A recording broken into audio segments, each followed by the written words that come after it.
This video is sponsored by SBO Digital Marketing. Join SBO Digital Marketing work from home opportunity.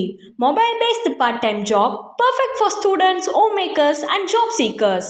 Use your free time to earn. No fixed hours. Work at your convenience. Just share and publish content. Simple tax, no selling or no referral. Have a Facebook, Instagram or YouTube account. You are already eligible. Earn daily income with instant payouts. Start from day one. Skip பண்ணாதீங்க. பெரிய தப்பு. தினம் 300 ரூபாய் சம்பாதிக்க அரிய வாய்ப்பு. Instagram, Facebook பயன்படுத்த தெரிந்தால் போதும் content post and content publishing மூலமா தினம் 300 ரூபாய் சம்பாதிக்கலாம். இந்த வேலை செய்ய 5 நிமிடம் போதும். Work training support, group communication support, all language customer live chat support, முக்கியமா சொந்தமா ஒரு பிசினஸ் ஸ்டார்ட் பண்ற அளவுக்கு உங்களால கற்றுக்கொள்ளவும் முடியும், சம்பாதிக்கவும் முடியும். இந்த வேலை வாய்ப்பு வழங்குவது 5 வருடத்திற்கு மேல ரன் ஆகிட்டு இருக்க நம்ம தமிழ்நாட்டு company school of business organisation private limited. மேலும் விவரங்களுக்கு டிஸ்கிரிப்ஷன்ல கொடுத்திருக்க நம்பருக்கு வாட்ஸ்அப் பண்ணுங்க. நான் என் புலன்கள் திறந்து பிரபஞ்ச எல்லை வரை பறக்க பிரியப்படுகிறேன்.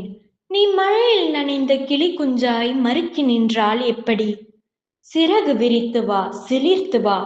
உனக்கு நானோ எனக்கு நீயோ சுமையாகி போகாமல் துணையாகி போவோம் வா. உனக்கு நான் துன்பம் செய்திருந்தால் என்னை நீ மன்னித்து விடு. நான் உனக்கு நறுக்க நினைத்ததென்னவோ நகம்தான், ஆனால் விரல் காயமாகிவிட்டது. எப்போதும் படுத்தே கிடைக்காதே.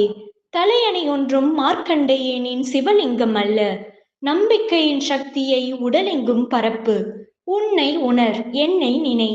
என்னை மன்னித்து விட்டாய் என்பதன் அடையாளமாய் என் குயிலே தொலைபேசியில் கூவு. ஆலய மணிகளையும் மாதா கோயில் மணிகளையும் விட தொலைபேசி மணியில்தான் நம் காதல் பூஜிக்கப்படுகிறது.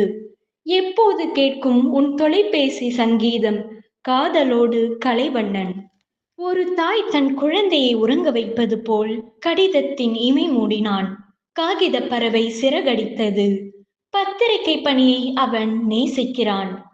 அவனுக்கு உலகில் ஜன்னல்களை ஓசையோடு திறந்துவிட்டது பத்திரிகை. சூரியன், பூமி, நிலா இவற்றை அவன் வாயில் மாத்திரைகளாய் போட்டு தண்ணீர் ஊற்றியது பத்திரிகை. அந்த பத்திரிகையில் அவன் அதிகம் நேசிப்பது அவனுக்கு தந்திருக்கும் சுதந்திரத்தை.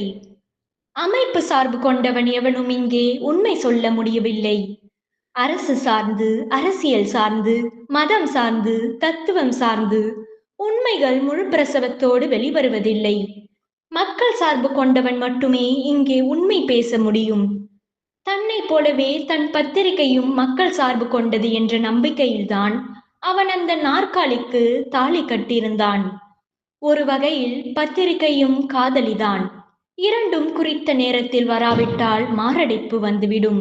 அந்த வாரத்தில் தனக்கான கட்டுரையை ஆராதப்படுத்தி அழகுபடுத்தி உண்மைகளை காத்திருக்க ஆங்காங்கே நகைச்சுவை தெளித்து நயம் சேர்த்தான். அவன் இருதயம் மட்டும் தூரத்து மேஜையில் துடித்து கொண்டிருந்தது. அங்குதான் தொலைபேசி இருந்தது. அந்த பிளாஸ்டிக் கூட்டுக்குள் அவன் குயில் எப்போது கூவும்? என் காதல் பூஜையில் கோயில் மணி எங்கே? தொலைபேசியில் ஒலிக்கும் என் தோடி ராகம் எங்கே? தயவு செய்து முணுமுணுக்கவும் என்று தொலைபேசி அருகே எழுதி வைத்தால் என்ன? கடைசியில் அது இசைத்தது. கலைவண்ணன் கலைவண்ணன் என்றே அழைத்தது. 1ஆம் மணி அடங்கி 2ஆம் மணி முனிவதற்குள் ஓடி எடுத்தான். பெருமூச்சும் பரபரப்பும் இழைய நான் கலைவண்ணன் என்றான். எதிர்முனையில் கண்ணீர் பேசியது. தன் தாய்மொழியில் பேசியது. கண்ணீரின் தாய்மொழி விசும்பல்தானே. நன்றி, வணக்கம்.